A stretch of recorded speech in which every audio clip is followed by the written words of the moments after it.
Bismillah. Assalamualaikum warahmatullahi wabarakatuh. Alhamdulillah, salatu wassalamu ala Rasulillah wa ala alihi wa sahbihi wa man wala. Allah Ta'ala fil Qur'anil Karim, ya ayyuhalladzina amanu taqullaha haqqa tuqatih wa la tamutunna illa wa antum muslimun. Allahumma salli wa sallim wa barik ala nabiyyina Muhammadin wa ala alihi wa sahbihi wa man tabi'ahum bi ihsan ila yaumil din.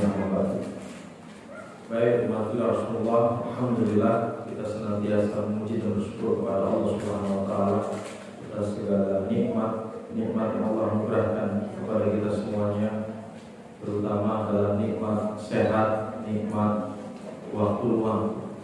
Dengan sehat kita bisa menjalankan kewajiban-kewajiban kita, baik itu thalabul ilmi, baik itu sholat dengan baik, dan juga nikmat waktu luang, yaitu nikmat kesempatan. Karena tidak semua Allah berikan waktu untuk bisa thalabul ilmi. Ada yang mereka masih berdinas, hari Sabtu masih dinas, ya, karena memang di bagian pelayanan. Ada yang memang dia disibukkan dengan pekerjaannya, ada yang disibukkan dengan aktivitas hariannya, banyak. Tapi yang jelas pada pagi hari ini kita bersyukur kepada Allah karena diberikan waktu luang, dan waktu luang ini kita gunakan dalam kebaikan. Ini yang harus kita syukuri, dan mudah-mudahan ini akan menjadi hujah kita nanti di hadapan Allah Subhanahu wa taala. Salam dan salawat tercurah pada kita Nabi Muhammad sallallahu alaihi wasallam, serta keluarganya, para sahabatnya, dan orang senantiasa istiqomah di atas jalan sampai akhir nanti. Baik, ibu sekalian, kita lanjutkan kajian sholat sunnah kita. Kita akan membahas yaitu sholat 2 rakaat setelah wudu. As-sholatu ba'dal wudu, yaitu sholat setelah kita berwudu. Yustahabu liman tawaddu'a an yusalliya rak'atain aw aksar fi ayyi waqtin. Dianjurkan bagi orang yang berwudu untuk sholat setelahnya minimal 2 rakaat, boleh lebih. Jadi dianjurkan untuk melaksanakan yang namanya sholat sunnah ba'dal wudu. Jadi sholat sunnah ba'dal wudu ini hadisnya sahih, ya, riwayat Bukhari dan riwayat Muslim. Dan keutamaannya luar biasa kalau kita melihat salah seorang sahabat Nabi yang mengamalkan ini. Siapa? Sahabat Bilal. Jadi Nabi itu pernah bertanya kepada sahabat Bilal, ya, ketika sholat subuh. Nabi bertanya, ya Bilal, akhbirni bi arja amalin amil ta'u fil Islam.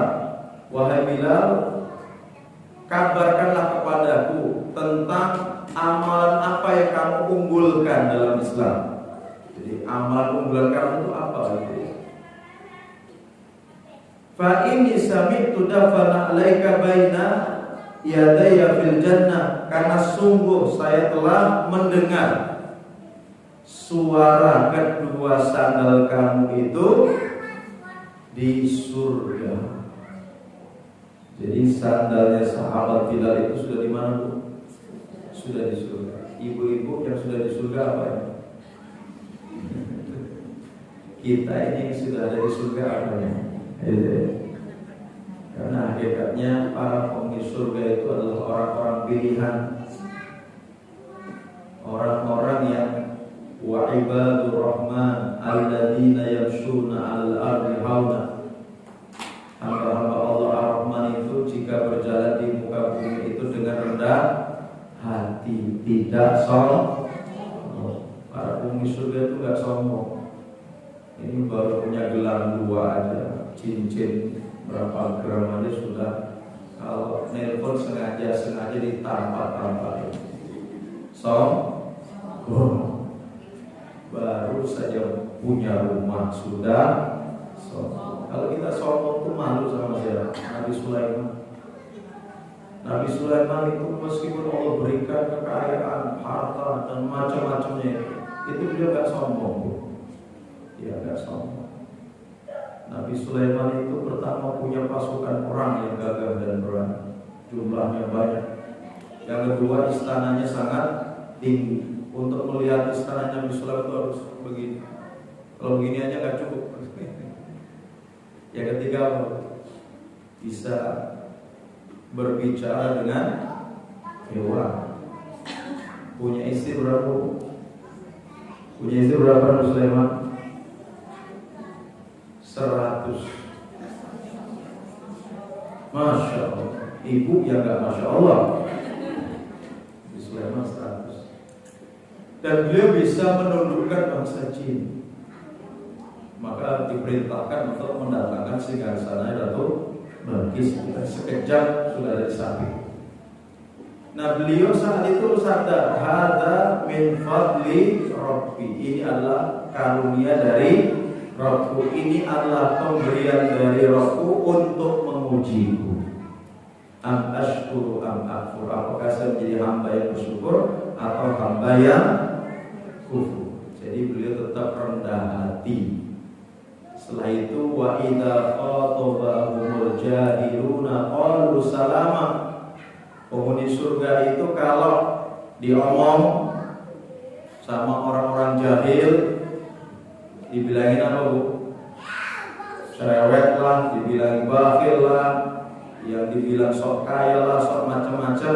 Dia tidak membalasnya, tapi dia justru berkata dengan perkataan yang baik, tidak membalasnya dengan yang semisal, apalagi lebih parah daripada itu. Bisa gak Bu? Penghuni surga itu kalau diomong diam, kalau dia menjawab dengan kata-kata yang baik. Ibu-ibu dimaki-maki diam, bisa gak? Bisa. Jadi ibu harus paham, apapun yang diomongin orang itu hakikatnya bukan ibu. Ibu itu bukan apa yang diomongkan, kan gitu. Jadi jangan terlalu pusing mikirin omongan orang.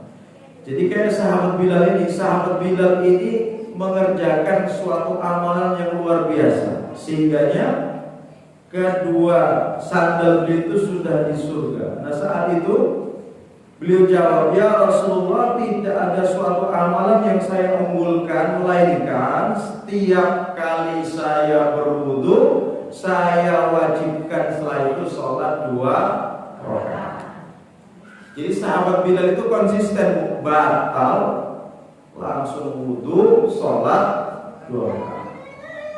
Batal lagi, wudu lagi, sholat 2 rakaat setelah itu. Mungkinkah kita seperti itu? Yang sudah pensiun kayaknya mungkin itu. Yang sudah pensiun. Kenapa Ustaz? Ya karena kan lebih dominannya di mana Bu? Di rumah. Anak-anak sudah pada gede, ya kan? Anak-anak sudah pada nikah. Di rumah juga mau ngapain juga. Kayaknya yang pensiun sangat mungkin untuk bisa mengamalkan yang seperti ini. Susahnya itu kalau habis makan cabai kebanyakan, sakit perut itu gimana itu? Setiap kali batal wudu, setiap kali batal wudu, setelah itu sholat 2 rakaat. Ternyata itulah yang dilakukan oleh sahabat Bilal, sehingga sandal beliau sudah ada di surga dan suara terompahnya itu sudah didengar oleh Nabi kita Muhammad sallallahu alaihi wasallam. Ini keutamaan 2 rakaat setelah berwudu. Baik, selanjutnya kita akan membahas tentang sholat taubah, tentang sholat taubat. Ibu-ibu sekalian, pernah berbuat dosa? Sering berbuat dosa atau sekali-kali berbuat dosa? Baik.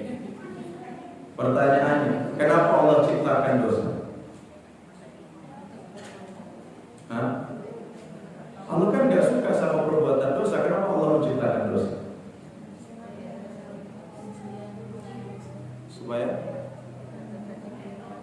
Supaya tobat. Yang lain? Takdirnya. Gitu. Awas kalau jawab takdirnya. Supaya beriman. Yang lain? Belum ada yang nyangkut jawabannya. Jadi dosa itu diciptakan supaya kita tidak sombong. Itu hikmah diciptakan dosa. Karena orang yang berdosa dia akan merasa dirinya kotor, dirinya merasa hina, sehingga dia bisa menangis di hadapan Allah. Dia bisa merendahkan dirinya di hadapan Allah itu karena kita punya dosa. Itu hikmahnya. Lah Ustaz, kalau kita nggak punya dosa nggak bisa. Iya, orang yang merasa nggak punya dosa pasti nggak bisa menangis. Malah cenderungnya dia akan menentang perintah Allah. Contohnya siapa? Iblis. Iblis itu ketika diperintahkan Allah untuk sujud kepada Adam, kenapa dia enggan, Bu? Karena dirinya merasa sudah ibadah sekian ribu tahun, ya kan? Sudah merasa paling soleh dan merasa gak punya dosa. Yang ada ketika diperintahkan muncullah rasa kesombongan dalam diri saya. Loh, saya lebih baik daripada Adam. Kenapa saya diperintahkan untuk sujud kepada Adam? Bahkan khalaqtani min nar wa khalaqtahu min tin. Engkau ciptakan saya dari api, sedang engkau ciptakan Adam dari Iblis langsung beranalogi untuk membela kesombongannya apa? Dia merasa api itu lebih baik daripada tanah. Jadi ibu sekalian, kalau kita nggak punya dosa, takutnya kayak iblis, kita sombong nanti di hadapan orang. Begitu ya. Nah maka kita itu bagaimana kalau berdosa? Kita ikutilah Nabi Adam alaihissalam. Ketika beliau melanggar larangan Allah Subhanahu wa taala, saat itu langsung terlepas ya pakaiannya. Beliau berlari untuk bisa mendapatkan sesuatu yang bisa menutupi auratnya. Seraya beliau berdoa, Rabbana dzalamna anfusana wa illam taghfir lana wa tarhamna lanakunanna minal khasirin. Ya Rabb, kami zalim ya Rabb. Ya, kami salah. Jika engkau tidak mengampuniku dan jika engkau tidak menyayangiku, niscaya saya termasuk orang-orang yang merugi. Jadi prinsipnya yang penting kalau kita berbuat dosa itu, kita akui dosa kita, kita akui kesalahan kita, jangan malah mencari pembenaran. Kan ada tuh ya sudah jelas-jelas salah, keliru, ditegur malah ngeyel. Yang ngeyel-ngeyel begini biasanya karena apa, Bu? Karena dirinya tidak mau merasa berdosa. Udah ikuti Nabi Adam, benar itu Nabi Adam. Artinya dosa itu tidak selamanya buruk, meskipun hakikat dosa itu buruk. Begitu. Tapi dengan dosa tadi kita punya modal untuk merendahkan diri kita di hadapan Allah. Yang penting setiap kali kita berbuat dosa kita bertobat. Jangan sampai ulang lagi. Lu Ustaz, saya pernah melakukan dosa dulu sudah. Yang lalu gak usah banyak ingat-ingat. Cukup itu menjadi sebuah pelajaran untuk kita ke depan. Jangan sampai diulangi kembali. Gitu ya. Semua kita pasti punya masa ya. Cuman yang harus dipahami ibu sekalian, bertobat dari dosa itu dilakukan yang pertama dengan taubatan nasuha. Taubatan nasuha itu ada dua macam. Ya, ada dua macam. Jika dengan Allah dosa kita dengan Allah, contoh ibu dulu pernah nggak sholat, pernah nggak puasa Ramadan, pernah apa lagi Bu? Dosa kita dengan Allah. Mungkin ibu, mohon maaf ya, ada yang sampai berzina mungkin. Itu dosa itu dengan Allah Subhanahu wa taala. Nah, dengan 3 saja itu insya Allah sudah terhapus semua. Pertama apa? Meninggalkan dosa itu secara totalitas. Ditinggalkan secara totalitas dosa kita dengan Allah. Yang kedua, ayat ma'ala fi'liha, menyesal sejadinya, menyesal benar atas dosa yang pernah dilakukan. Itu yang kedua. Yang ketiga, ayat sima alla ya'uda ilaiha abad, berazam untuk tidak mengulanginya kembali. Kalau kita dulu pernah nggak sholat, akhirnya kita taubatan nasuha dan melakukan 3 hal ini, selesai. Insya Allah Allah akan hapuskan dosa-dosa. Tapi macam yang kedua, ini dosa kita dengan sesama manusia. Ternyata ini lebih berat atau lebih ringan? Lebih berat. Bahkan ada sebuah perkataan ulama, saya lupa namanya. Beliau berkata demikian, engkau menghadap Allah dengan 60 sekian dosa, dosa itu kepada Allah itu lebih ringan daripada kamu menghadap Allah dengan 1 dosa, dan dosa itu kepada sesama manusia. Sebagian ulama juga mengatakan cukup kamu zalim dengan 1 orang saja. Kita zalim dengan 1 orang, itu sudah cukup menghabiskan pahala kebaikan-kebaikan kita nanti di akhirat.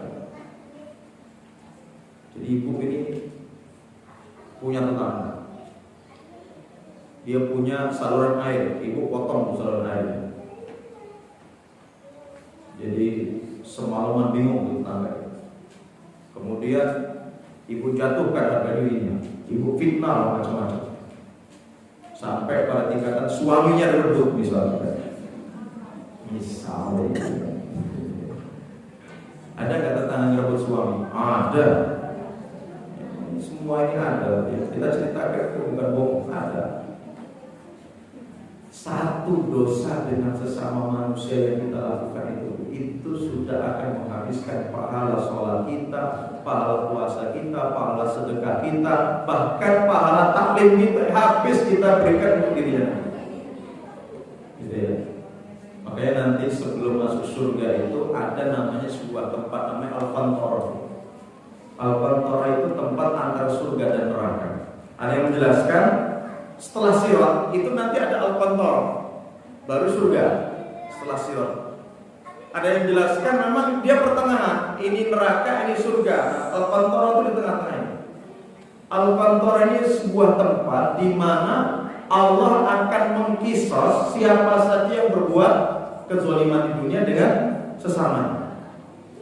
Maka saat itu orang-orang yang didatangkan di tempat itu akan mengalami kerugian yang luar biasa.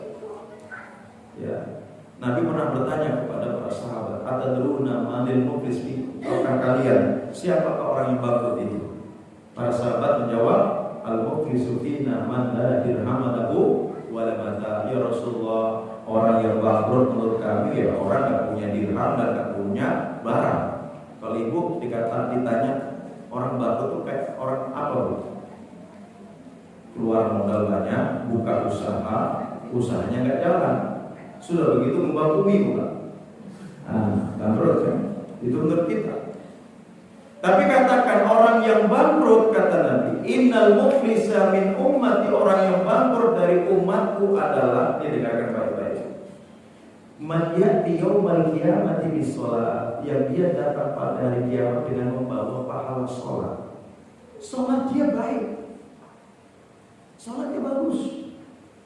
Wasiyamin, dia juga membawa pahala puasa. Puasa Ramadannya nggak pernah ditinggal. Wazakat, dan juga dia membayar zakat. Tapi kata Nabi, wa ya'ti qad syatamaha, dia datang pula pada hari kiamat itu di samping dia membawa pahala juga membawa dosa. Dosanya zalim sama orang. Pertama apa? Hati-hati, syatamaha, mencela saudara. Ingat nih, biasanya perempuan itu lisannya lebih pedas daripada laki-laki. Kalau ngatain orang tuh kadang keluar semua tuh yang di kebun binatang. Dengan BABI lah, monyet lah, macam-macam lah itu kan. Itu mah siapa lagi di jalan, pergok motornya, wah keluar semua. Punya Rahmat Allah. Bu ibu tuh mama tuh. Maka urusan sama mama nggak usah diterusin, nggak usah diladenin. Capek udah ke bengkel kita bayar cuma selesai. Gitu ya. Mencela saudara. Yang kedua, wa qazafa hadza, memfitnah saudaranya. Mana ada melihat seseorang memfitnah yang lain? Ada? Banyak kabar-kabar berseliweran. Ini karena kita punya HP. Di situ ada kadang-kadang share-sharean tentang seseorang. Kalau ibu tidak dapat sumbernya dan itu tidak valid, jangan di-share. Kalau itu sampai di-share dan itu ternyata kebohongan, maka kita ikut memfitnah orang lain. Yang ketiga apa? Wa akhadha malaha, mengambil harta saudara. Ingat, kalau suaminya punya tanah dan bermasalah di batas tanahnya, ibu-ibu sekalian kalau bisa sampaikan pada suaminya, Mas, yang sesuai sertifikat batas yang mana sudah dipatoklah di situ. Kalau memang tetangga tetap tidak mau mengikuti yang ada di situ, ya sudah biarkan saja. Karena apa? Kita ingatkan saudara kita, barang siapa yang mengambil tanah 1 jengkal saja milik saudara, 1 jengkal, batasnya itu digeser 1 jengkal saja, maka nanti akan dikalungkan di lehernya 7 lapis bumi pada hari kiamat. 1 jengkal. Dan hari ini marak namanya jual beli perkara. Tanah itu jelas-jelas bukan miliknya, tapi karena dia itu punya power, punya link, paham hukum, nah, gimana caranya itu bisa dimilikinya? Bukan 1 jengkal lagi, tapi sekian puluh hektar ada. Padahal 1 jengkal. Jadi ibu sekalian, kalau kita geser patok tanah itu jangan lihat cuma 1 jengkalnya, Bu ya. Tapi tanah itu ke bawah itu sampai 7 lapis. Gitu ya. Jadi sampai mengambil harta saudara. Hati-hati. Makanya kan saya pernah sampaikan, kalau nemu duit itu rezeki apa musibah? Nah, benar, baru bagus. Seringnya diomongin kalau masalah duit itu tetap aja jiwa perempuan yang ngomong. Nemu duit rezeki apa musibah? Rezeki Ustaz. Udah dijelaskan, kalau nemu duit Bu nggak boleh dimiliki. Ibu harus umumkan selama 1 tahun. Itu kata Nabi begitu. Baru setelah itu kalau nggak ada yang ngaku dan sebagainya, ibu boleh pakai. Tapi makainya itu lagi-lagi juga nggak bisa dimiliki. Hanya sebatas meminjam. Kalau toh nanti datang orang mensifati tempat jatuhnya, besar duitnya berapa, kita harus kembalikan. Artinya uang nemu itu nggak bisa berubah status menjadi milik kita. Maka berapa kali saya lewat ada duit jatuh tak biarin. Meskipun yang sama kita itu saya enak itu tabur Bu, di depan mobil kita tabur di Kota Agung itu. Ada yang merah, ada yang biru, macam-macam bawahnya. Ustaz, nggak usah jalan merem macam-macam kamu, nggak usah tergoda.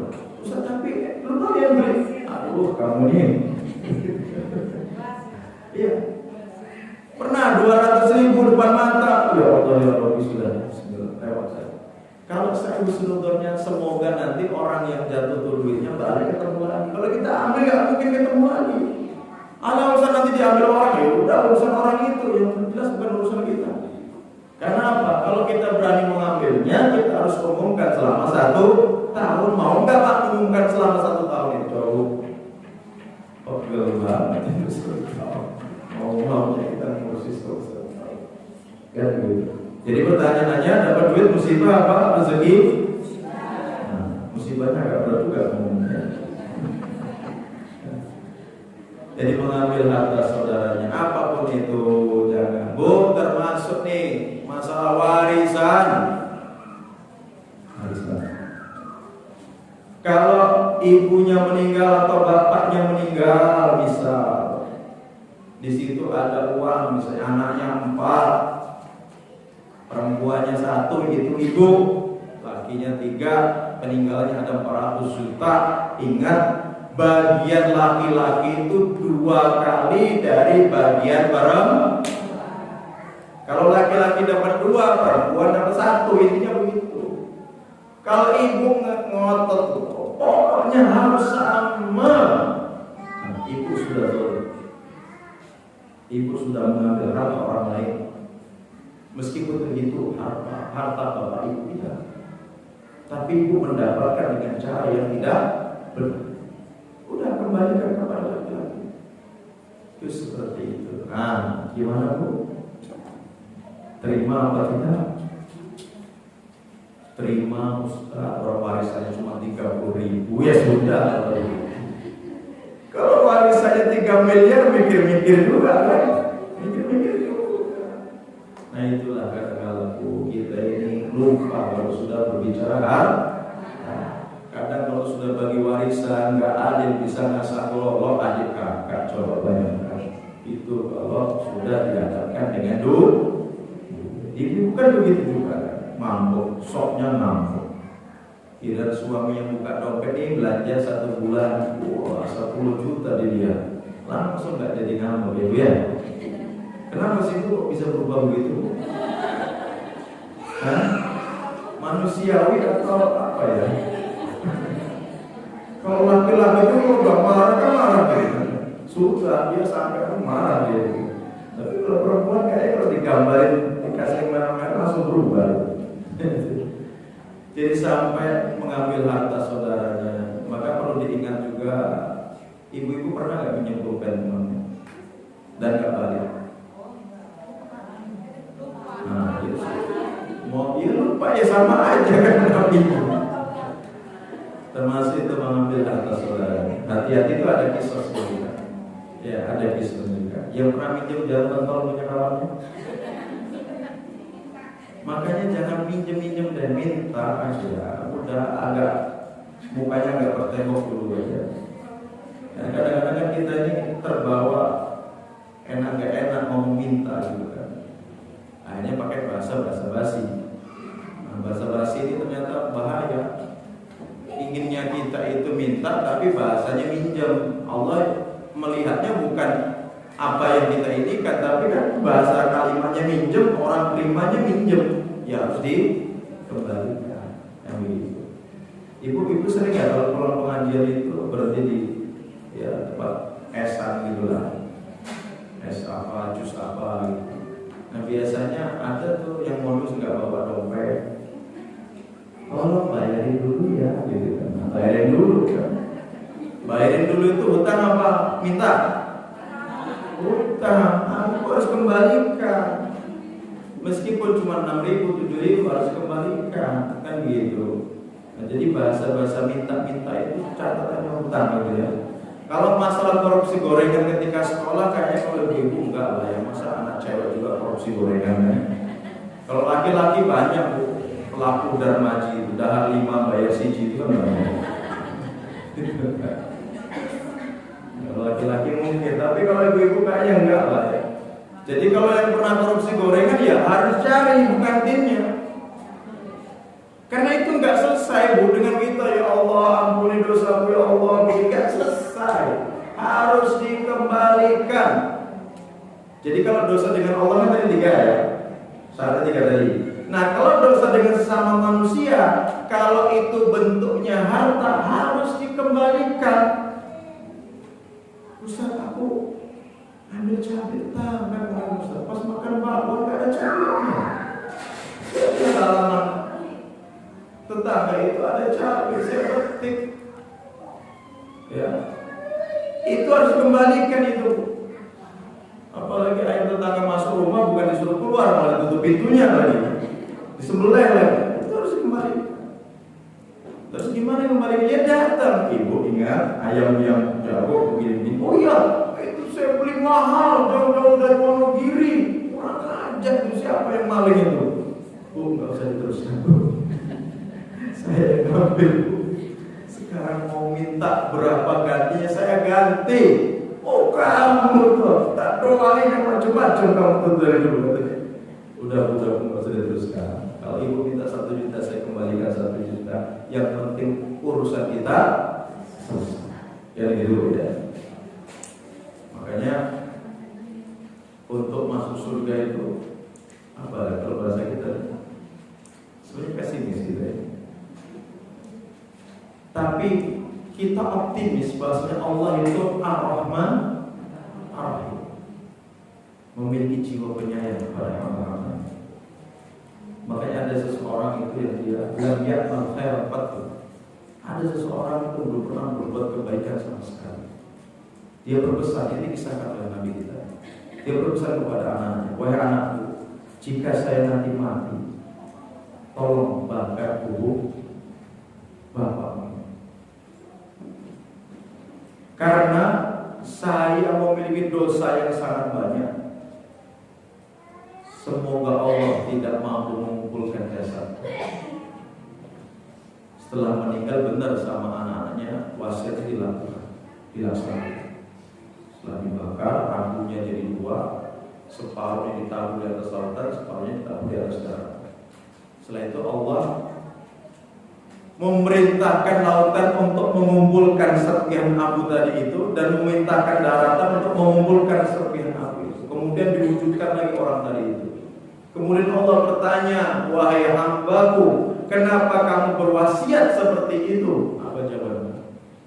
Ya Rabb, min khasyatillah.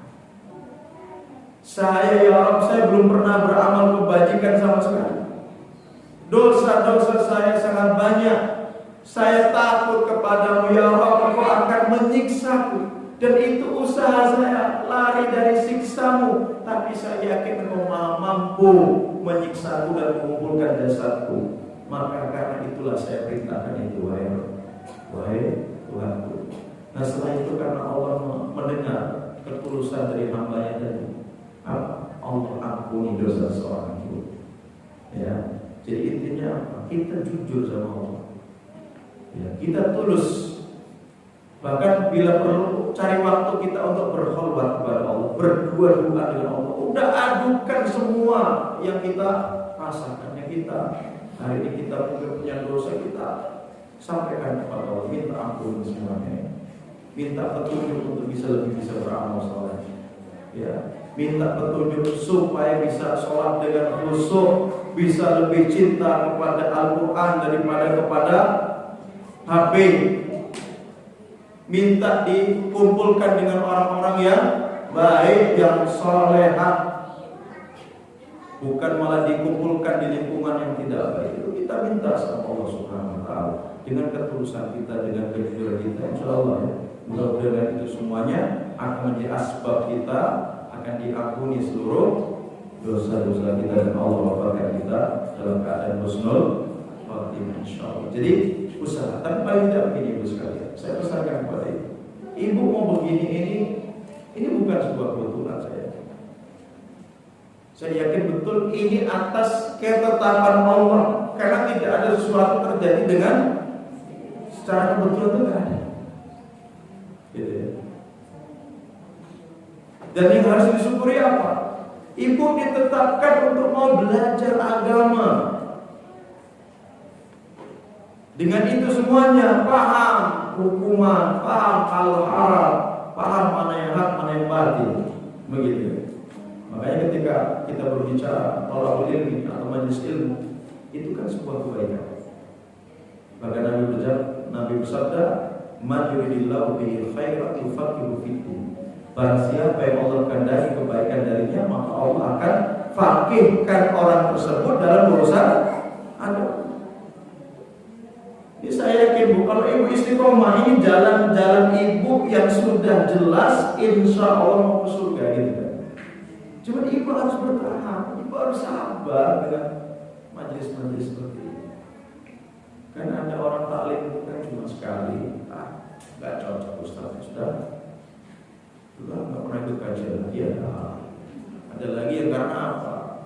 Waduh itu susah itu, ada yang ngaji juga, sudahlah. Masa saya menuntut ilmu sampai simut-simutan? Itu berarti belum ikhlas. Ya, hatinya belum ikhlas. ngajinya masih karena seseorang, karena sesuatu. Kalau ngajinya ikhlas, mau ustadznya siapa, mau kanan kirinya siapa, mau ada snack gak ada snack, mau hujan, mau panas, mau diantar gak diantar, mau dijemput kan, tetap dia berangkat. Karena dia memang benar-benar mencari ilmunya karena Allah, bukan karena seseorang atau karena sesuatu. Nah, itu. Dan bisa seperti ini, butuh perjuangan kan? Kalau bukan karena petunjuk ibu, nggak mungkin ibu mau duduk seperti ini. Enaknya di mana, Bu? Tidur. Mungkin jalan-jalan sama suami, shopping sini kan, gitu kan? Atau mungkin di taman-taman kota sambil minum es. Gitu kan? Enaknya begitu. Kalau bukan karena petunjuk, saya yakin ibu itu sudah petunjuk gitu. Sehingga Allah tetapkan ibu bisa ikut kajian seperti ini. Kalau belum ikut petunjuk, belum dapat petunjuk, boro-boro mau masuk masjid begini, dengar saya majelis taklim, taklim lagi. Begitu. Tapi sekarang alhamdulillah Ustaz, dimanapun ada info kajian saya berusaha cari tahu. Kalau memang saya mungkin datang, ada yang nganter saya, dan itu luar biasa. Kan begitu ya. Jadi perlu disyukur. Karena tadi kalau kita berbicara orang-orang yang mau masuk surga itu orang pilihan. Orang pilihan. Kalau sahabat Bilal tadi bagaimana, Bu? Dengan wudunya, setelah itu sholat 2 rakaat. Gitu ya. Nah, kalau yang sekarang ini adalah orang-orang yang dia sungguh-sungguh dalam bertaubat. Ya, sungguh-sungguh dalam bertaubat. Silahkan ditelusuri dulu kalau punya keterkaitan amanah, hutang dan macam-macam. Salah satu usahanya apa di antara, buka lemari bukunya, cek satu persatu, adakah nama orang lain di dalam buku itu. Kalau ada orang lain, kembalikan buku itu kepada pemiliknya. Ternyata dibuka punya Masjid Al-Jihad, berarti pernah ibu bawa atau suami bawa atau anak bawa, berarti bukan punya ibu. Silakan dikembalikan. Ya. Pernah pinjam sutil tetangga atau peralatan perkakas, pernah pinjam tetangga? Hati-hati. Kalau bisa dipenuhi semua perkakas rumah tangga kita. Ibu punya ukuran, kalau tamu besar itu sekian. Jadi kalau bisa piringnya, sendoknya, gelasnya. Kalau memang nanti ada buka bersama di rumah, berarti mangkoknya untuk kolak itu ya. Itu kalau bisa dipenuhi. Supaya apa? Enggak minjem tetangga. Karena kalau minjem tetangga itu khawatir nyangkut sendok di tempat kita enggak dipulangin. Itu hati-hati. Cukup dengan 1 sendok itu menghalangi kita masuk ke dalam surga. Kalau misalnya cuma jarum jahit kan? Dengan jarum jahit saja sudah nyangkut di pintu surga, tidak diizinkan Allah masuk surga. Apalagi 1 sendok harganya lebih mahal daripada 1 jarum. Apalagi 1 mangkok, apalagi yang lebih besar daripada itu. Ya agak bermodal sedikit ya. Bermodal sedikit. Artinya kita menjaga, mengantisipasi. Jadi yang pertama dengan taubat nasuha, yang kedua dengan sholat taubat. Sholat taubat ini adalah sholat yang di sini sudah disepakati oleh 4 imam madzhab akan disunahkannya sholat taubat. Jadi sepakat Imam Abu Hanifah, Imam Malik, Imam Syafi'i, Imam Ahmad bin Hanbal sepakat tentang disunahkannya sholat taubat bagi orang-orang yang berbuat dosa dan maksiat. Pertanyaannya, Ustaz, boleh nggak setiap malam sholat taubat? Kalau ibu merasa melakukan dosa setiap harinya, ya silakan. Tapi sholat taubat itu tidak harus paket, Bu ya. Nanti malam sholat taubat, sholat hajat, sholat lagi biasa. Kalau yang mulai kan udah sendiri lah ya, sama witirnya. Ini biasanya kan ada orang rutin ya, dia sholat hajat, sholat taubat, sholat hajat, sholat taubat. Itu setiap malam. Ya tidak harus dirutinkan begitu karena memang nggak ada perintah untuk itu. Kalau sholat istikharah itu kita dihadapkan dengan dua pilihan yang kita ragu. Maka malamnya sholat istikharah. Ibu mau daftarin anak kemana kan bingung. Nah istikharah. Nah paginya ketika ibu ingin ngantar itu anak daftar di sekolah tertentu itu, silakan sebelum berangkat sholat hajat namanya. Gitu. Bukan kalau kita nggak punya hajat, sholat hajat bagaimana ya nggak usah. Sholat hajat itu ketika memang ada sebuah keperluan, ada sebuah niat mau kemana gitu. Nah adapun sholat taubat ini kalau kita habis berbuat dosa. Kata Nabi, ma min rajulin yusnibu dzamban, barang siapa yang dia melakukan perbuatan dosa, summa yakum, kemudian dia fayatatahharu, kemudian dia bersuci, berarti mengambil wudu, summa yusalli, kemudian dia salat berapa rakaat? 2 rakaat, summa yastaghfirullah, kemudian dia meminta ampunan kepada Allah, illa ghafarallahu lahu, melainkan Allah akan mengampuni dosa-dosanya. Ini terkait tentang masalah sholat taubat. Jadi 2 rakaat, setelah sholat 2 rakaat itu kita tengadahkan tangan kita meminta ampunan kepada Allah. Insya Allah Allah akan mengampuni dosa kita selama dosa itu dengan Allah. Tapi kalau dengan sesama manusia, lagi-lagi sholat taubat tidak bisa menghapuskan itu. Harus apa Bu? Kalau harta harus dikembalikan. Kalau saya gibahi orang, gimana Ustaz untuk menebus dosa gibah? Dosa gibah itu ada 2 ya, macamnya. Jika gibahnya kita itu sudah didengar oleh orang yang kita gibah itu, maka kafarahnya, dendanya itu apa? Kita harus datang dan minta maaf. Itu kalau sampai ucapan kita itu sampai kepada orang yang kita omongin tadi. Macam yang kedua, kita ngomongin orang tapi nggak sampai omongan itu, maka kafarahnya itu adalah apa? Setiap kali kita berdoa, kita harus memintakan ampunan untuknya. Kalau ibu ngibahin 10 orang sebut, ya Allah ampuni dosa Fatimah, ibu Siti, ibu Tuminah, ibu Tuminah, sebut semua. Itu kafarahnya. Itu dendanya kalau kita ngomongin orang. Itu ya. Aduh, perempuan sukanya ngobrol lagi. Kalau sudah ngobrol kemana? Mana? Kalau nggak ngomongin orang, Ustaz, nggak seru, nggak sedap. Itu. Makanya saya itu sekarang kalau ada kajian ibu-ibu berusaha untuk on time. Bukan apa-apa, takut kalau saya mundur sedikit 10 menit aja. Jam, tahu nggak jam? Pakai jam. Kemarin itu saya paling mahal. Ternyata mantennya itu joget itu sama videoan. Udah begitu, ambrol panggungnya. Enggak itu lagi, enggak cuma itu lagi. Pasti yang ambil juga, ambil panjang, tak ke bagian laut. Aduh, udah. Gibah bukan itu? Gibah itu dosa. Allah Akbar.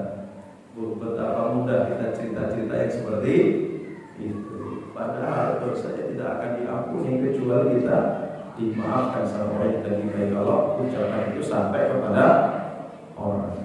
Itu ya. Mudah-mudahan bermanfaat. Silakan, ada waktu agak panjang kalau ada yang mau ditanyakan, silakan. Kita hanya bahas sholat setelah wudu dan sholat taubat ya. Sholat taubat.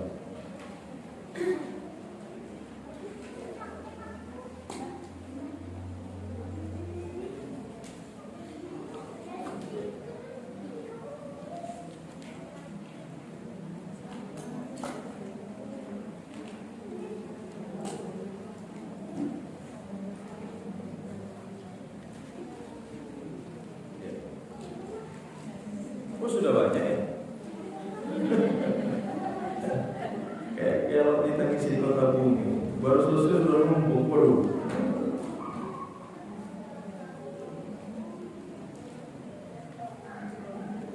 Baik.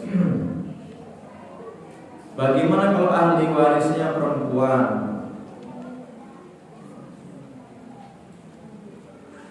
Perempuan semua boleh. Dan bagaimana membaginya, apa dibagi menurut agama? Kalau perempuan semua lebih enak. Jadi setelah misalnya nih kan, suami istri meninggal, kalau dia punya ibu bapak berapa? Sebar. Nah, yang meninggal siapa? Maunya siapa? Ibu dulu atau suami dulu? Kalau suami ibu meninggal, ya ini contohnya yang meninggal di suami ini ya, meninggal di suami ini. Nah, biasanya suami itu meninggal, maka bapak ibunya kan dapat 1/6. Kalau masih ada bapaknya si suami ini, istrinya dapat berapa?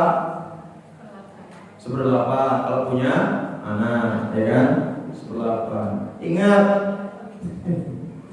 kalau suami meninggal langsung dibagi hartanya.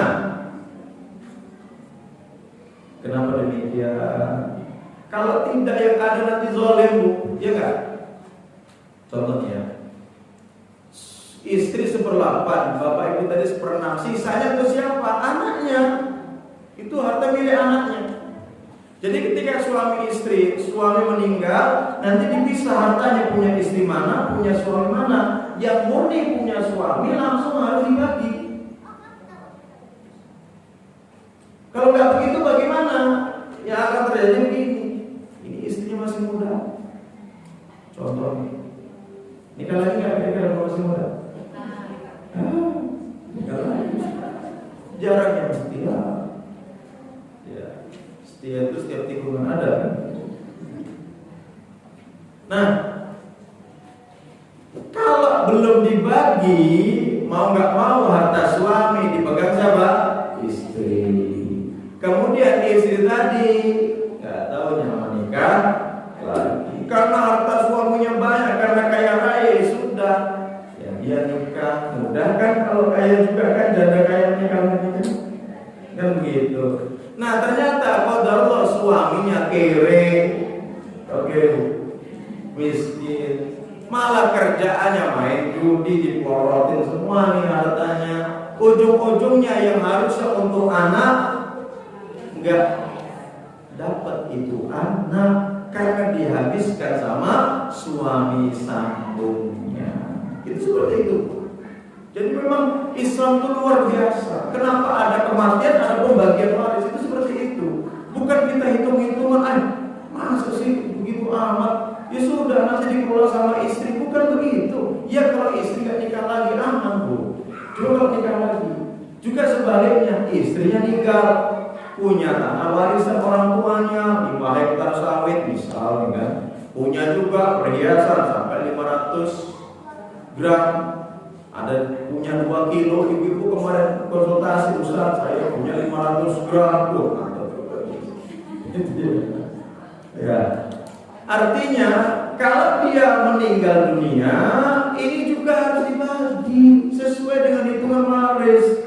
Kalau tidak, suaminya agak-agak gagal. Masa istrinya meninggal baru 3 hari udah nikah lagi? Ini kan jangan-jangan memang sudah punya kan? Kok 3 hari dapat? Cepet amat gitu kan? Kuburan aja belum kering. Nah, kalau dia belum membagi itu, tiba-tiba dia menikah sama perempuan yang lain, sangat mungkin harta yang harusnya hak ibunya, hak siapanya? Anak-anaknya itu lagi-lagi dikuras sama istri barunya. Itu yang harus dipahami. Jangan sampai kita merasa nggak boleh, ternyata dalam perbuatan kita ada kezaliman di situ. Paham ibu? Nah kalau anak perempuan udah dibagi rata enak. Kalau semuanya anak perempuan, yang susah itu kalau ada anak laki. Anak laki itu bagian 2 kali lipat. Jadi kalau anak laki 1, anak perempuan 1, yang dibagi 3, berarti yang 2-nya untuk anak laki, 1-nya untuk anak Kalau 300 juta berarti anak lakinya berapa? 200 juta, anak perempuannya. Ya memang seperti itu. Adil itu memang tidak sama, tidak harus sama, dan selamanya nggak sama. Seringnya nggak sama. Ini contohnya, ibu jangan terlalu didengar, tapi ini kiasan aja ya. Karena kalau saya akan pasti ibu sepertinya. Suami punya istri satu, anaknya 3, nikah lagi, belum punya anak. Kalau sama-sama dikasih 10 juta, adil nggak? Nggak adil lah. Disesuaikan kebutuhan. Istri kedua bisa kasih 3 juta aja. Istri pertama, anaknya 3, bisa dikasih 7 juta. Misalnya seperti itu baru dikatakan itu pas didengar tadi ya terus. Orang Indonesia ini belum siap kalau bicara seperti itu. Yang ada suaminya nanti di. Bagaimana jika ahli warisnya 1 laki-laki, 2 perempuan, sedangkan anak laki tersebut bukankah saudara kandung adopsi? Bagaimana hukumnya dan pembagiannya, Ustaz? Kalau dia adopsi itu kan berarti gak ada silsilah sama sekali. Jadi anak angkat dalam Islam itu tidak bisa menjadi anak kandung selamanya sampai hari kiamat. Anak angkat itu dia hanya mendapatkan wasiat wajibah. Itu tidak boleh lebih dari 1/3 dari harta si waris waris. Jadi dia tidak mendapatkan harta waris, tapi dia mendapatkan wasiat saja. Gitu ya. Jadi begini, saya gambarkan begini. Kenapa orang yang menjatuhkan hartanya kepada anak angkat itu zalim? Kenapa? Jadi begini. Ini suami istri, kaya luar biasa. Ya. Enggak punya anak. Biasanya begitu, ada ujiannya sendiri-sendiri lah ya. Kaya malah enggak punya anak gitu kan.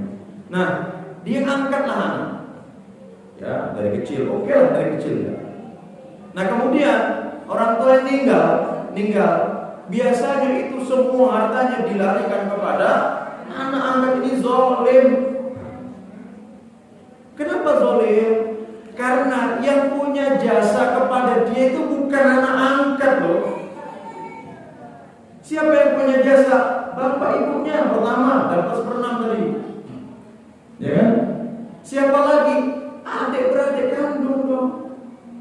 Kadang sang kakak nggak mau kuliah gara-gara kerja ingin membiayai adiknya. Bener nih, adiknya kuliah sukses kaya raya tapi nggak punya anak. Sama kakaknya cuek, nggak peduli, malah dikit-dikit ngajak anak angkatnya umroh sana sini dan sebagainya. Yang punya jasa kakaknya dong, adiknya dan sebagainya. Nah makanya anak angkat itu tidak bisa mewarisi harta waris sama sekali. Dulu Nabi itu pernah mengangkat namanya Zaid bin Harisah.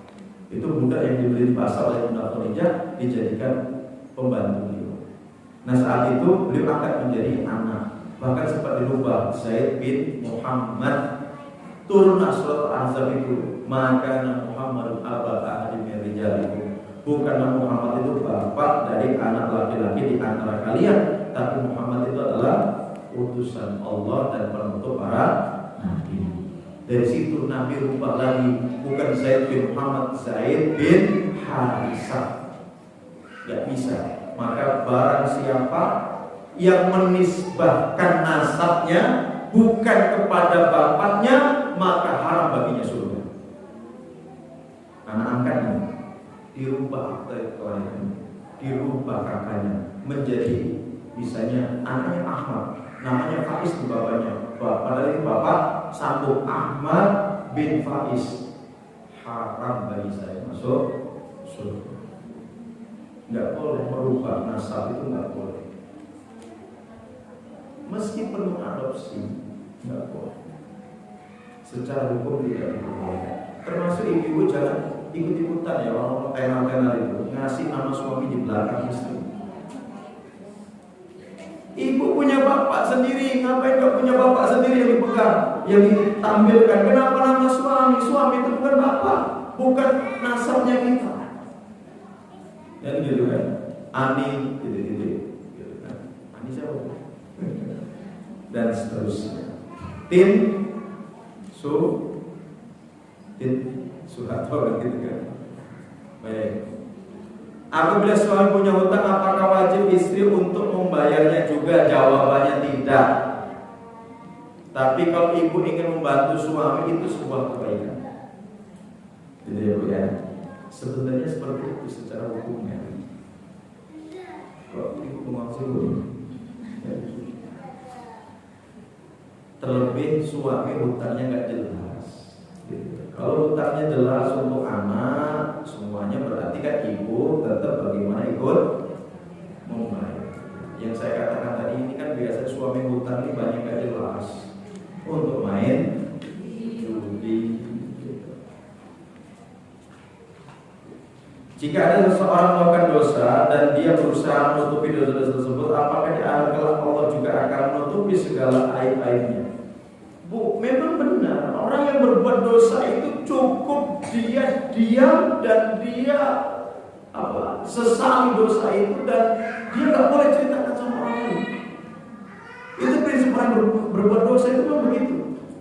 Ada di zaman Nabi itu seorang wanita yang berzina. Datang kepada Nabi, ya Rasulullah zani, ya Rasulullah saya telah berzina. Oh, Nabi sesalkan itu. Maunya Nabi itu kalau ada orang berzina itu sudah, jangan diinfokan ke orang. Apalagi menghadap beliau. Beliau itu seorang pemimpin, seorang hakim. Beliau ngomong, ya Rasulullah saya berzina. Kamu sudah punya suami? Iya, ya sudah. Kita tegakkan hukuman, dirajam. Tapi ternyata ketika akan dirajam, ternyata dia sedang hamil. Pulang dulu, kamu lahirkan anakmu. Setelah dilahirkan, setelah ini datang lagi Rasulullah, saya ingin memenuhi janjiku, saya ingin siap dengan hukuman yang sudah diberikan. Sudah dirajam. Saat itu para sahabat ada yang ledek gitu, berzina. Apa katanya? Jangan kamu remehkan taubatnya seorang wanita. Hakikatnya taubatnya dia jika ditimbang dengan seluruh penduduk Madinah, maka tidak bisa menandingi taubatnya si perempuan. Tapi pada prinsipnya Nabi itu nggak berharap si perempuan itu dulu ngaku gitu. Sudah, kalau berbuat dosa dia jangan cerita ke sana kemari, udah tutupi semuanya dan taubatan. Itu maksudnya. Apalagi jangan sampai kita pernah berbuat dosa, cerita dengan penuh bangga. Mau enggak? Pacar gue dulu 15. Itu enggak boleh. Nabi bersabda, "Kullu ummati mu'afan illa al-mujahirin." Setiap umatku itu dosanya akan diampuni semua, kecuali siapa? Orang yang terang-terangan melakukan dosa itu. Siapa yang terang-terangan itu? Yaitu seseorang Bu, di malam hari dia berzina. Allah sayang sama hamba ini. Allah tutupi, nggak ada yang tahu, nggak ada yang lihat, ya. Tapi malah siang hari yang dia cerita, "Woi, mau tak semalam saya nasi perempuan." Orang seperti ini dosanya tidak akan diampuni oleh Allah Subhanahu wa Ta'ala. Karena dia berbangga dengan kemaksiatan yang dia lakukan. Kok bisa-bisanya dia berdosa dan bangga? Harus tidak boleh seperti itu. Gak usah lagi Bu ya, cerita-cerita pacar lagi ya. Oh itu mantanku yang jadi gubernur itu. Nah, apa? Gak usah.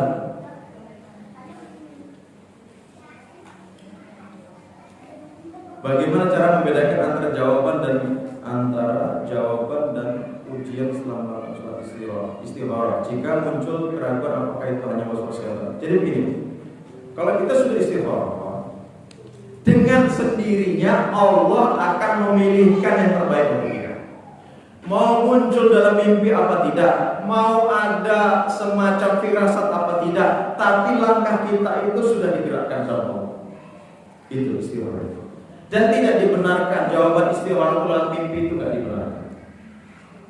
Ya. Atau mungkin dengan firasat apa, atau dengan melihat apa tidak. Jadi kalau kita sudah istikharah itu pada akhirnya apa? Kita sudah pasrah sepenuhnya kepada Allah dan Allah nanti akan menuntut kita. Kalau pilihan itu nggak baik, ada 1000 alasan Allah akan membatalkan itu. Itu istikharah. Makanya Nabi katakan apa? Ma khaba nggak ada ruginya orang yang istikharah. Nggak ada ruginya. Tapi ingat, seringnya yang dipilihkan Allah, seringnya yang dipilihkan Allah untuk kita, itu yang kadang gak sesuai dengan hati kita, gak sesuai dengan kemauan kita. Itulah yang kadang-kadang begini ya. Padahal sudah istimewa, kok suamiku begini ya? Kan gitu kan? Ada yang begitu kan? Nah, berarti dia nggak ridho terhadap ketetapan Allah. Nggak tahu hikmahnya. Kadang hikmah itu nggak bisa langsung sebulan, 2 bulan, setahun, 2 tahun, 5 tahun, 10 tahun, nggak bisa. Kadang hikmahnya itu panjang, Bu. Baru tahu, oh kenapa suamiku ini jadi suamiku ini, orang ini jadi dia ini jadi suamiku kenapa gitu. Oh ternyata hikmahnya nanti dia bakti betul sama bapak ibu kita, bahkan saat dia antar dan sebagainya, dirawat. Kalau saya dapat yang datang itu kayak ditelantarkan deh bapak ibu saya kan. Itu hikmahnya banyak, ya, hikmahnya banyak.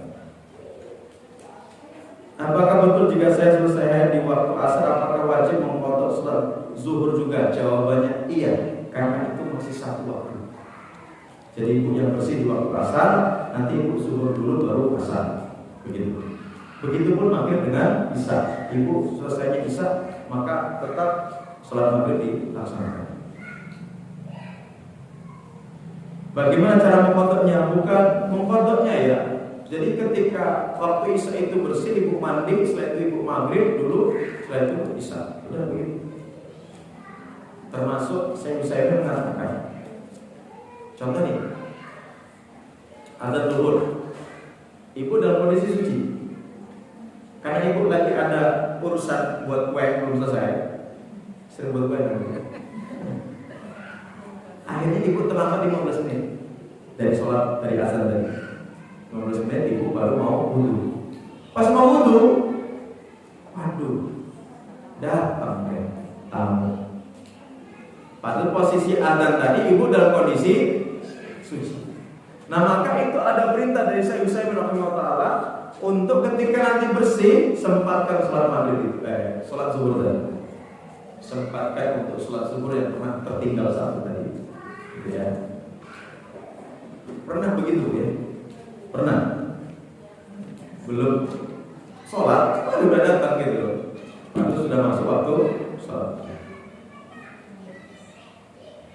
Ustaz, apa perbedaannya antara fitnah kubur dengan azab kubur? Fitnah itu ujian dalam kubur. Ujian dalam kubur itu dalam bentuk pertanyaan. Pertanyaan itu kalau bisa menjawab aman, kalau nggak bisa menjawab disiksa. Jadi fitnah dengan azab ini sebenarnya gini, fitnah itu lafaznya umum. Dalam fitnah kubur itu ada pertanyaan dan ada siksaan. Begitu. Apakah kita semua nanti akan difitnah, akan mendapatkan fitnah kubur? Jawabannya iya. Nabi bersabda, "Inna hadhihi ummah tubtala fi quburiha." Sesungguhnya umat ini nanti akan diuji di dalam kuburnya. Ya, akan mendapatkan fitnah dalam kuburnya. Falaula an la tadafanu, kalau kalian, kalau bukan karena kalian saling menguburkan satu dengan yang lain, maka saya meminta kepada Allah untuk memperdengarkan siksa kubur itu. Kenapa enggak Allah perdengarkan siksa kubur itu? Karena kita saling menguburkan. Kalau bukan karena saling menguburkan, nanti akan mohon sama Allah, Allah perdengarkan kepada umatku itu bagaimana siksa kubur. Kalau siksa kubur itu sampai diperdengarkan apa? Maka tidak ada di antara kita yang berani, yang kuat berdiri, berjalan, makan, minum, gak ada yang mampu. Berarti apa? Siksa kubur itu luar biasa, dahsyat, gitu ya. Apakah ada doa khusus ketika selesai melakukan salat taubat? Tidak ada doa khusus. Cukup ibu ya dengan doa yang diajarkan Nabi saja. Ya Rabbi firli wali walidayya, itu cukup. Atau ana atubu ila, astagfirullah wa atubu ilaihi, atau dengan bahasa Indonesia ya sangat mewakili lah hati kita untuk meminta ampunan. Apakah boleh pembagian harta diwasiatkan seluruhnya untuk anak angkat sebelum orang tua akan meninggal? Tidak boleh. Maksimal itu hanya 1/3 saja. Itu wasiat wajib dan itu diatur dalam undang-undang Indonesia juga. Jadi anak angkat tidak boleh lebih daripada 1/3. Jadi kalau mau digugat itu bisa, yang punya anak angkat semua dijatuhkan ke anak angkat itu bisa nanti diperkarakan sebenarnya. Karena memang ketetapannya seperti itu, dan itu sudah ada ketetapannya di Indonesia. Ya. Tapi kan kita malu juga, ngapain ngurusin harta orangnya? Ya. Saya dulu pas kecil pernah nyolong jambu. Nah ini ibu berarti jambu ini masalahnya. Sama seri gitu ya, buah seri ya. Nggak pernah izin sama orangnya ya. Sampai disuruh pulang sama ibunya bawa itu sabu ya. Pulang sudah maghrib gitu. Gimana Pak Ustadz? Apakah saya semuanya jambu sementara orangnya sudah meninggal? Jadi gini, jambu yang kecil-kecil ribet sebenarnya. Jadi kalau ada masih hidup, datangilah ke rumahnya, minta untuk dihalalkan. Kalau tidak ada, datangi ahli warisnya. Sampaikan, ibu ini teman bapak ibumu. Dulu bapak ibu punya pohon jambu, saya sering habisin. Kira-kira kamu sebagai ahli warisnya, kira-kira mau minta ganti nggak? Kalau minta ganti, saya akan ganti dengan uang. Oh nggak usah, saya halalkan. Ya sudah, alhamdulillah. Jadi, kalau tidak, kalau sudah meninggal dan memang nggak ada ahli warisnya, ibu perbanyaklah sedekah. Bila perlu, ya Rob, saya pernah mengambil jambu itu kurang lebih 20 kali. 20 kali. Saya kira-kira satu jambu itu harganya saya 500 dulu ya. Sekarang mungkin 1000 lah. Saya kira-kira ngambil 100 biji lah, misalnya. Berarti 100.000 sudah ya Rob. Ini uang saya infakkan untuk pemilik, untuk nama pemilik jambu itu. Mudah-mudahan dengan itu lunaslah tanggung jawab saya kepada si pemilik. Cukup itu insya Allah. Kalau memang sudah nggak ada lagi orangnya.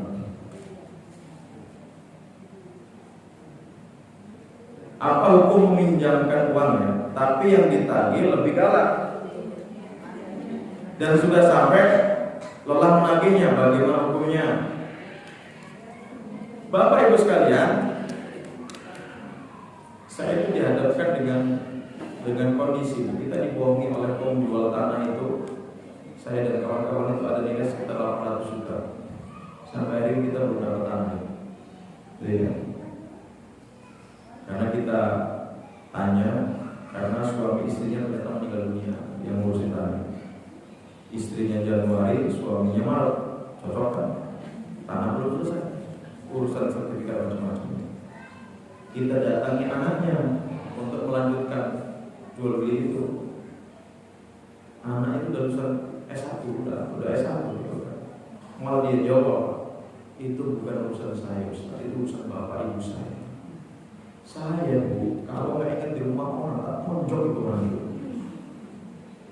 Artinya merugi bapak ibunya punya anak segede kamu gitu. Nggak mau melanjutkan urusan bapak ibu. 800 juta loh, 800 juta. Dan pembelinya nggak ada yang belum dapat hak sama sekali. Ternyata tanah itu juga punya orang yang dia beli dan belum lunas. Dari 800 juta itu 400 juta yang baru dibayarkan, 400 jutanya dipakai sama bapak ibunya yang dicoba. Aduh Bu, saya ribet banget ini. Yang seperti ini gitu ya. Nah makanya sudah sekarang saya sampaikan sama teman-teman juga yang ambil udah. Insya Allah Allah akan ganti. Saya yakin Allah akan ganti. Gak mungkin juga kita memaksa anak-anaknya itu untuk mengganti, karena sudah yatim piatu juga. Padahal istilah yatim piatu itu kalau anak itu belum balik. Kalau sudah balik gak yatim piatu lagi. Ini gede-gede mengakunya yatim piatu. Gitu ya. Yatim piatu itu maksimal sampai usia balik. Itu baru dikatakan anak yatim piatu. Kalau sudah balik itu gak ada istilah yatim piatu lagi. Seperti itu. Nah termasuk ibu ini. Kalau kita pernah mengutangi orang itu, pertama Bu, kalau ibu memang bersedia, ikhlaskan. Barang siapa yang meringankan urusan seseorang di dunia, maka Allah akan ringankan urusannya nanti di akhirat. Langsung, Ustaz, gak bisa Ustaz. Kenapa aku gak bisa ikhlaskan? 500 juta. Oke, Kalau ibu nggak mampu mengikhlaskan, berarti yang kedua, ibu bersabar untuk menunggu. Kalau dirinya tetap tidak mau mengembalikan, justru malah beli mobil, bangun rumah dan sebagainya, sampai mati dia nggak lunasinya, maka ibu siap-siap apa Ustaz menerima pahala sholatnya, pahala puasanya, pahala sedekahnya, pahala kebaikan. Nanti ibu semuanya akan ambil semuanya itu sebagai pelunasan hutang. Gimana? Mau nggak ibu bersabar? Nanti kita dapat pahala dia, dapat langsung pahala dia. Ibu nggak usah sholat, nggak usah sholat. Maksudnya ibu nggak secapek-capek sholat tapi dapat pahala sholat dia. Benar itu. Termasuk ibu kalau sering dicaci maki, sering digunjingin orang macam-macam itu, alhamdulillah saya dapat pahala sholat meskipun nggak sholat. Bukan kita nggak sholat ya, kita tetap harus sholat. Itu seperti itu. Sering ada yang sering begitu kan? Alhamdulillah dosanya berkurang dulu. Tidak pahalanya apa? Silakan pilih ikhlaskan atau bersabar ya. Memang hari ini begitu, balik yang ditagih malah marah-marah. Sabar sih, inallah ma'as sabirin. Kamu kan udah ikut kajian, pahamlah bab sabar. Ini ada buku kuantum sabar. Nah, dikasih buku kuantum sabar. Ya tiga lagi. Minta maaf sebentar.